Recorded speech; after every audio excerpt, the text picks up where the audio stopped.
Hey guys welcome back to my channel. আপনারা দেখছেন Priyanka's vibe.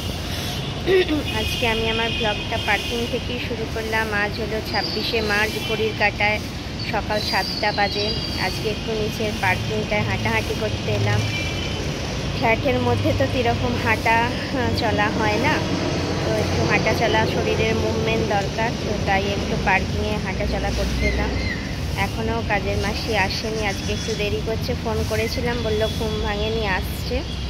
তো চলো ওর জন্য ওয়েটও করি আর তার সঙ্গে সঙ্গে হাঁটতেও থাকি।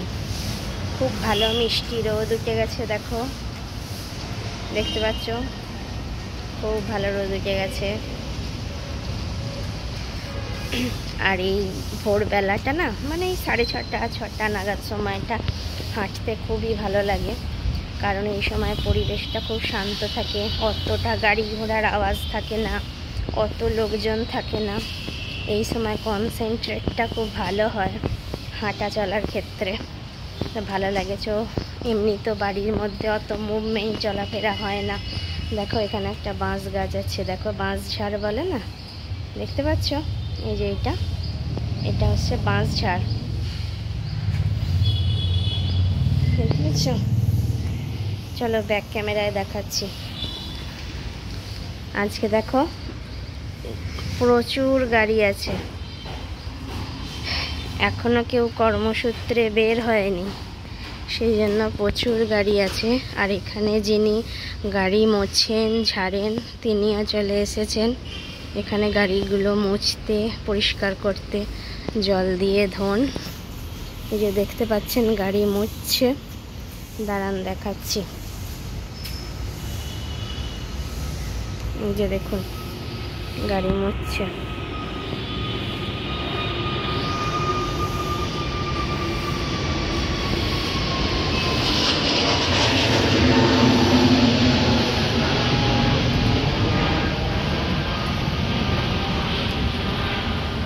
দূরে ওই প্লেন চলে গেল। সুইপার দাদাও এসে গেছেন, তিনিও তার যথারীতি কাজ করছেন।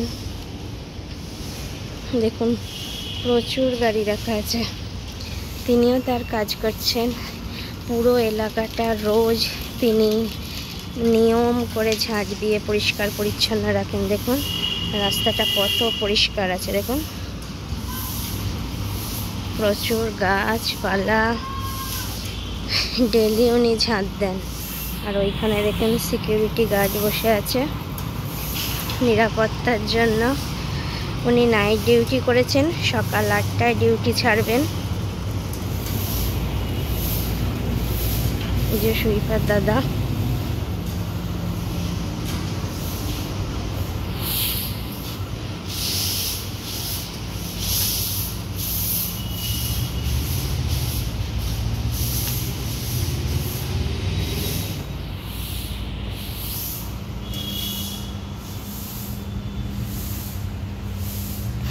এখানে কলকাতার সেই চিরাচরিত অ্যাম্বাসেডর হলুদ রঙের ট্যাক্সি,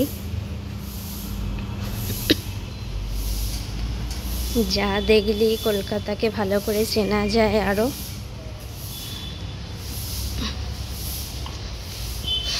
আর এখানে আমাদের গাড়িটা পার্ক করা আছে, এই যে এটা হচ্ছে আমাদের গাড়িটা, এটা পার্ক করা আছে। দেখুন এখানে প্রচুর গাড়ি রাখা আছে, প্রচুর। দেখলাম রোজ তো শুরু ঘরের ভেতর থেকেই করা হয়, আজ কেননা ঘরের বাইরে থেকে শুরু করি একটু।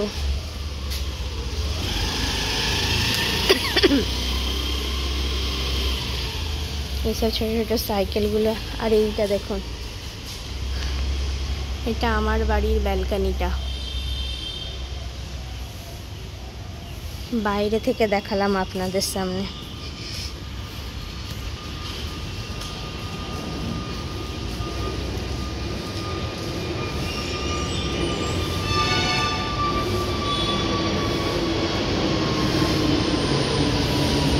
বাবা, এই গাড়িটা যে কতদিন চালানো হয় না, তাই এটা দেখেই বোঝা যাচ্ছে। দেখুন পুরো ধুলোর একটা লেয়ার পড়ে গেছে।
দেখো বন্ধুরা, আজকে আবার উপমা বা ঝাল সুজি যাই বলো বানিয়ে নিচ্ছি হাজব্যান্ডের জন্য। দেখলে নিচে থেকে হেঁটে এলাম, পার্কিং থেকে হেঁটে এলাম, হেঁটে এসে বেশ এনার্জি লাগলো জানো তো। সকালবেলাটা যে কোনো মানুষের পক্ষেই হাঁটলে না অনেকটা এনার্জি গেইন করা যায়। সারাদিনের কাজকর্মতে বেশ ভালো এনার্জি লাগে। প্রথমটা হাঁটতে একটু আলিস্যি লাগে, তারপরে হাঁটতে শুরু করলে একটা ভালো রিদিম চলে আসে। সুজিটাকে বেশ লাল লাল করে ভেজে নেব। হাজব্যান্ড আজ একটু লেটে বেরোবে, অন্যদিন 8টা-10-এর মধ্যে বেরিয়ে যায়, আজ 8:30 কি 8:35-40 নাগাদ বেরোবে। তো সেই জন্য হাতে আর একটু সময়ও পেয়ে গেলাম। তো চলো উপমা বা ঝাল সুজি যাই বলো আস্তে আস্তে প্রসেস করে বানিয়ে নিই। আর একটু আগে দেখলে আমি সমস্ত সবজি মানে যেমন গাজর, ক্যাপসিকাম, পেঁয়াজ এগুলোকে চপিং বক্সে চপড করে নিলাম। আর ভোরবেলা উঠে এখানে আমার মাছের ঝোল হয়ে গেছে। দেখো, যেহেতু অনেক সকালে করেছি একটু বসে গেছে, তো মাখা মাখা হয়ে গেছে, একটু জল দিয়ে গরম করে নিলেই হয়ে যাবে। ফুলকপি, আলু আর কটা পটল ছিল, পটলও দিয়ে দিয়েছি। মাছের ঝোল আর নিম পাতা বেগুন ভাজা, প্লাস ভাত তো হয়েইছে, প্লাস এটা করছি। তো অত সকালে তো আর এত টাইম হয় না, আপাতত এইটুকুই মেনু। বেলার দিকে একটু আমাদের জন্য মানে আমার আর মেয়ের জন্য একটু টমেটো চাটনি বেশি করে নিতে পারি, কারণ হাজব্যান্ড চাটনি একদম পছন্দ করে না। চাটনি খেতে গেলে আমি আর মেয়ে, তো সেই জন্য হাজব্যান্ডের জন্য তাড়াহুড়ো নেই যে চাটনি করে দিতে হবে, একদমই পছন্দ করে না। তো আমার আর মেয়ের ভাবছি বেলা দিকে একটু চাটনি করে নেব। তো চলো দেখতে থাকো। তো দেখো, কাজের মাসি কাজ করে দিয়ে চলে গেল। তো এখন এইখানে বাসনগুলো সব উবুর করে দিয়ে চলে গেছে।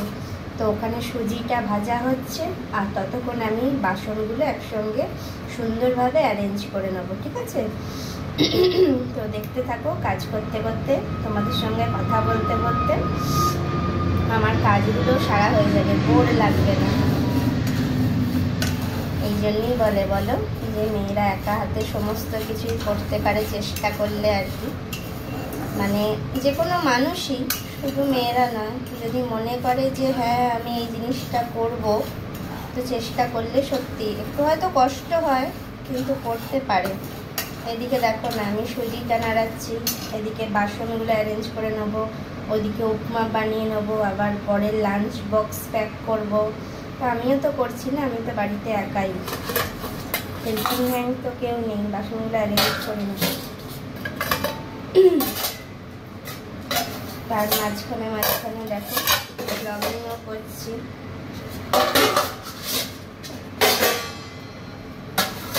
আমি যেরকম পারি করছি তোমাদের কাছে প্রেজেন্ট, বা তোমরা কেমনভাবে নেবে সেটা তোমাদের ব্যাপার। সে যাই হোক, করছি, ওটাই অনেক বড় ব্যাপার। মনের জোর নিয়ে নেমেছি, এটাই অনেক ব্যাপার। আমার টাইম পাসও হয়ে যায়। সুজিটাও এদিকে লাল লাল হয়ে আসছে।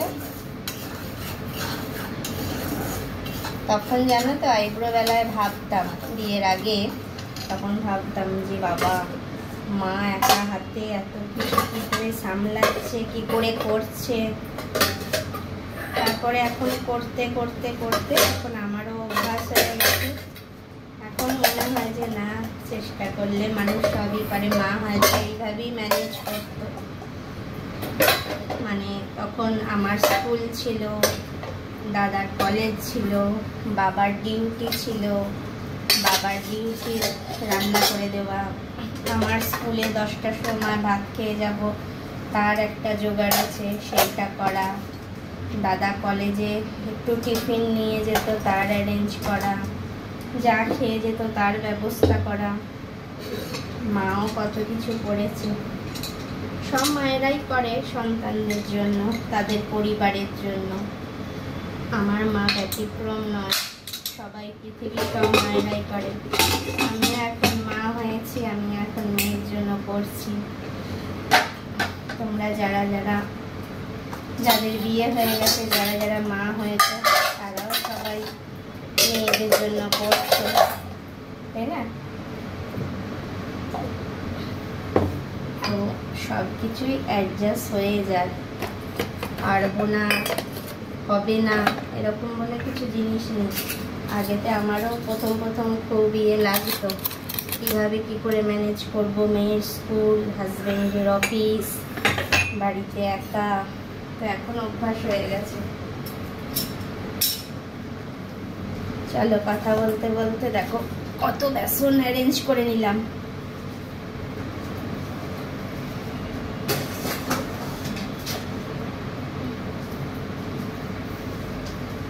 দেখতে থাকো, আসছি। তো বন্ধুরা দেখো, বরের টিফিন ঝাল সুজি পুরো রেডি, বা উপমা যাই বলো। দেখো পুরো ধোঁয়া উঠছে, প্যাক করে দেব।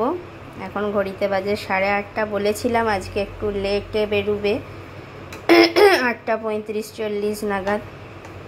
একদম ধোঁয়া উঠছে, একটু ভাপটা কাটিয়ে দিই, ভেপারটা বেরিয়ে যাক, তারপরে টিফিন বক্সে প্যাক করব, না হলে আবার খারাপ হয়ে যেতে পারে। গরম শুদ্ধ জিনিস টিফিন বক্সের ভেতরে দিলে খারাপ হয়ে যায়, কারণ এই গরম পড়ে গেছে তো বাইরে, আর কলকাতার গরম বুঝতেই পারছো, মারাত্মক গরম হয়। চলো দেখো, শেয়ার করলাম, কেমন কালারটা হয়েছে জানিও, ঠিক আছে?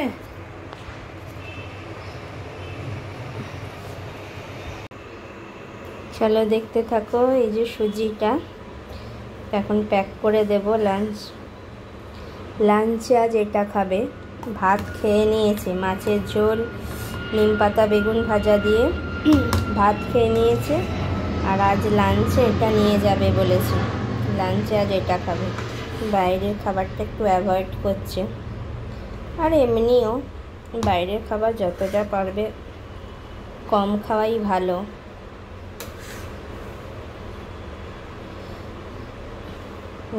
কারি পাতা দিয়েছি, সর্ষে ফোড়ন দিয়েছি, পেঁয়াজ, গাজর আর একটু ক্যাপসিকাম দিয়েছি, যাতে সবজিগুলো একটু পড়ে। আর একদম মিহি করে চপ করে নিয়েছি, তো খুব ভালো সেদ্ধ হয়ে গেছে।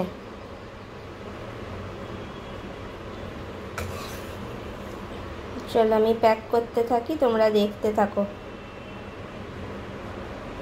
দেখো বন্ধুরা, বলেছিলাম যে নিম বেগুন ভাজা, মাছ, আলু, ফুলকপি আর কিছুটা পটল ছিল দিয়ে তখন ঝোল বানিয়ে হাজব্যান্ডকে খেতে দিয়ে দিয়েছিলাম। হাজব্যান্ড তো আজ খেয়ে গেছে ভাত, আর উপমাটা নিয়ে গেছিলো। আর এখন এই 1:30 নাগাদ বাজছে, আমরা 2 নাগাদ খাবো দুপুরবেলা, লাঞ্চ করব আমাতে আর মেয়েতে। এখন আমার আর মেয়ের জন্য একটু টমেটো চাটনি করে নিচ্ছি। অ্যাকচুয়ালি টমেটো চাটনি আমার হাজব্যান্ড একদমই খেতে চায় না, তবু একটু আমেরটা একটুখানি জোর করলে তবু খায়, টমেটোটা একদমই খেতে চায় না। তো আমরা খুব ভালোবাসি চাটনি, চাকনা দিয়ে দিয়ে খেতে বেশ ভালো লাগে, দারুণ। তো আমাদের জন্য একটু বানিয়ে নিলাম, এখনও হচ্ছে আর কি। মেয়ে গেছে স্নান করতে বাথরুমে, আর রান্না হয়ে গেলে আমি স্নান করে তারপরে একসঙ্গে পুজো করে তারপরে মা বেটি মিলে একসঙ্গে খেয়ে নেব। চলো দেখতে থাকো।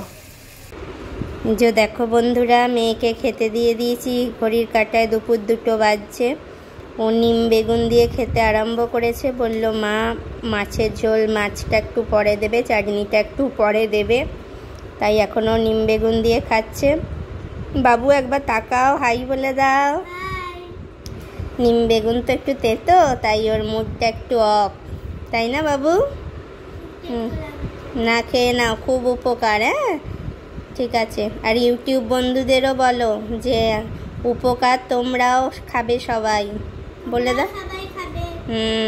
ঠিক আছে, তুমি খেয়ে নাও ভালো করে। দেখুন বন্ধুরা, কেমন আমার মেয়ে খেলছে নিচের পার্কিংয়ে।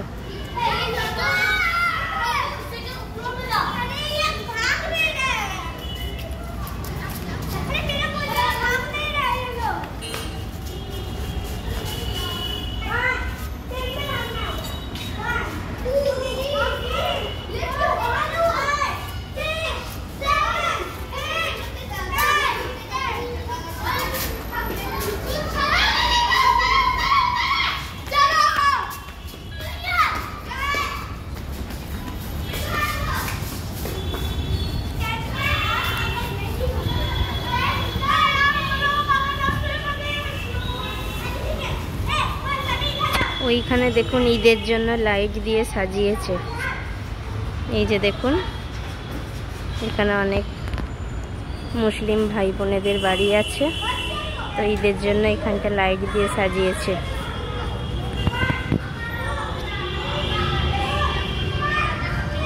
এরা সন্ধ্যেবেলা খুব মজা করে।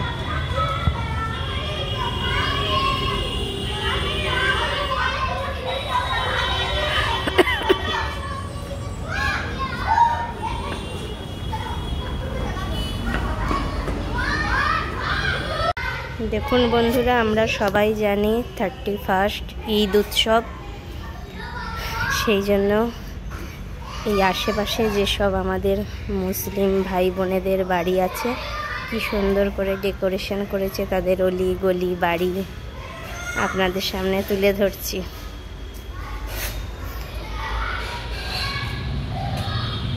দেখতে পাচ্ছেন কি সুন্দর করে সাজিয়েছে না? আমাদের দুর্গাপুজোতেও যেমন সাজানো হয়, তেমনি ঈদেতেও সাজানো হয়।